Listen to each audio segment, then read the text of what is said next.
Hello everybody, let's go back to nature, and I'm going to be showing you how wonderful the crop of mustard this year is. Like, I planted this, like, not even 60 days ago, maybe 45 this could have been planted.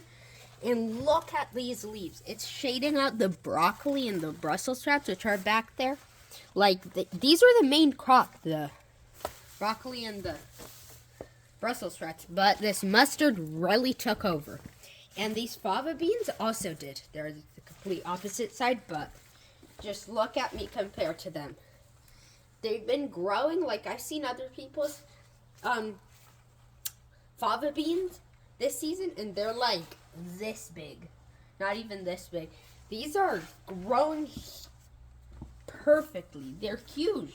I wouldn't expect to see blossoms quite soon. In fact, there's one right there. Or like, yeah, somewhere around there. So, and then, yeah, this mustard, I'm going to be showing you a video about what I'm going to be harvesting in the winter garden, which you'd be usually think about winter as the scarce months of the year. Well, that's not true here. Oh yeah, you can see a flower right here. That's a fava bean flower, so I'm expecting to get huge bumper crops of fava beans this year. This bed's not really into a lot. Some radicchio, which is great. Like, I've seen about it, like on YouTube, and I've heard about it. I really like radicchio, unlike most people, but you know, this bok choy went to flower. It's no big deal. I can still harvest it. And I want to attract pollinators. There's some elephant garlic cabbages, which this one's doing beautifully. One of the only cabbages that doesn't have any aphids or any pest pressure. Collard tree, more mustard. This relatively large bok choy, which I'm also going to be showing you in this harvest video that I'm going to be doing soon.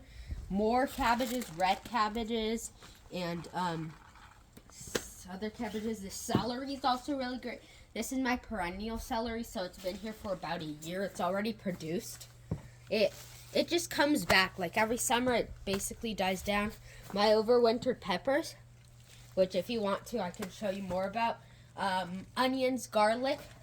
And then back here, this is a subject that I really gotten into recently, like the mushrooms. It is like mushroom logs or shiitake. Like, you can see that this is already sealed with wax. This one's done. These ones haven't been done. I just got these from my friend's house who has big property and a lot of oak trees. They fell over.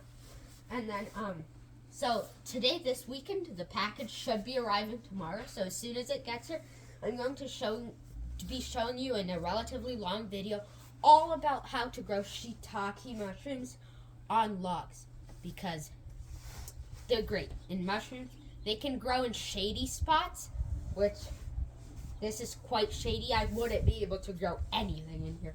And then this bed's going to be pink oyster, which I'll also show you. Right here I have a romaine lettuce, which as much as I usually don't eat romaine lettuce because it's not so nutrient dense and everything, sort of given up on lettuce. Last year was a bad year, but this year, it's been great. This lettuce, look, it's forming the head, the classical romaine head, and I'll be making a video on lettuce too. These flowers are also great. Flowers are always a must-have in the garden. Cauliflower, some carrots. The carrots are the main thing in here. Some New Zealand spinach, which I'll talk about more in other videos. The carrots, they're not ready to harvest yet. Wheat, which is going pretty well. It usually doesn't grow a lot during winter. And Napa cabbages, which sort of really took over the kale, which was planted here. Like, they're planted exactly the same day, and they're about the same size. These ones grew a little better, and then the bok choy too, wheat, and back here I have, it rained last night and for several weeks before. This, I got all of this last night. I put this out yesterday or the day before yesterday. I filled this wheelbarrow with rainwater, which rainwater's so much better for the garden. Like, it has nitrogen, which I'll explain more about in a video only about rainwater. And then goji berry, which it's supposed to be dormant, but you can see it here in California. Not much winter. So this is my mini greenhouse. It's actually called a grow tent, but I like to call it my greenhouse. I have rutabagas in here, which are great. This is a rare type of rutabaga. It's got it in Costa Rica.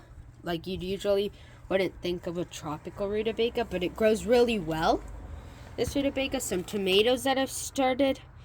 More tomatoes. These haven't germinated because they're quite recent. Peppers, which are starting to come up. This is a really spicy Costa Rican pepper. Cucumbers. These have already come up. This hasn't. This is actually a cucamelon. This is a cucumber. Beans. Back there, there's some sort of squash. I forgot to label that. Never, ever forget to label things. At one point, I made an entire tray and didn't label it. Like, that was horrible. More tomatoes, more rutabagas. Back here I have Cape gooseberries, which you've probably heard of. They're quite expensive at grocery stores. Only Whole Foods, that's the only place I've seen where they sell them. And like, I got these in Costa Rica for a much cheaper price than it would actually have cost me here.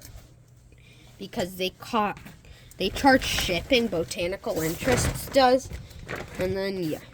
And these are my fig cuttings, which I took about, I don't know, a little less than a month ago. Like, I could show you in a video how to start fig cuttings. It's an interesting process. This is all from little fig prunings I got. This is 6 trees, so some succulents. Down here I have a rosemary cutting, which I have a lot of, but I'm going to be selling at a plant sale.